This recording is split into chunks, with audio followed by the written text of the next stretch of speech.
опять сегодня не пришла, а я так ждал, надеялся и верил, что зазвонят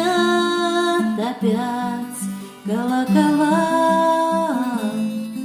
и ты войдешь в распахнутые двери,